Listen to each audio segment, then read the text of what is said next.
Mr. Chairman, members of the committee, my name is Darin Gaub, G-A-U-B, from here in Helena.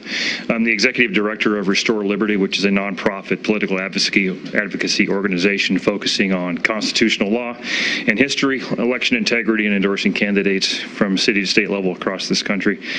I've been involved in the 2020 elections process for a long time, and the follow-on actions that exposed much of the election fraud and election integrity violations around the country. We did this not only in Pennsylvania, Wisconsin, Michigan, Georgia, and Arizona, but we also helped to expose some of the events that involved foreign nations. And as I've talked to people around the country here and in Montana, have read affidavits, heard testimonies, and seen the sheer volume of fraud and violations of state law, they were staggering and embarrassing for us as a nation. Mail-in ballots made this possible, not absentee ballots. I spent 28 years in the military, and I cast absentee ballots for well over 30 years as my father served as well. We had to go through a lot of hoops to get those kind of ballots. And we have to make sure that same level of discipline is there for everybody, so it is free and fair. 2020 proved why only one half of Americans surveyed in October 2019 thought this election was going to be free and fair. Now our Congress is voting on H.R. 1, a gross violation of our Constitution, and it cannot stand, thus states must act. States like Texas, who are putting election integrity number one, and they engage in Election Integrity Week, which started this week.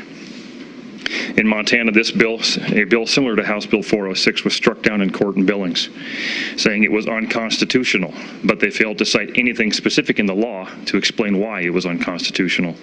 This means you're writing a bill and you're left guessing if it would be struck down, again, simply because a court decided they didn't like it. This bill provides for election integrity safeguards, something everybody should be willing to support. There are built-in assurances as the methods that are here are already in Title 13 under the Secretary of State's office. They're already in place.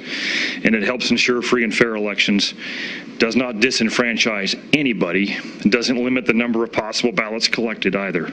It only ensures that those harvesting can be contacted as needed, and we can put accountability into our system. To vote no to this bill would mean that you're okay with the public's continued loss of confidence in our election systems. And I truly believe that Montana can lead the nation with election integrity. If we fail, we could end up like so many of those other states where their laws are ignored and the people know the election results are not valid. This is not good for the country, not good for Montana. We can certainly do better, and the states must secure our future elections. This bill is one measure among many we must take to right this ship. For if we lose our free and fair elections, we lose our republic. Please vote yes on House Bill 406. Thank you. Thank you, Mr. Gaub. Further proponents?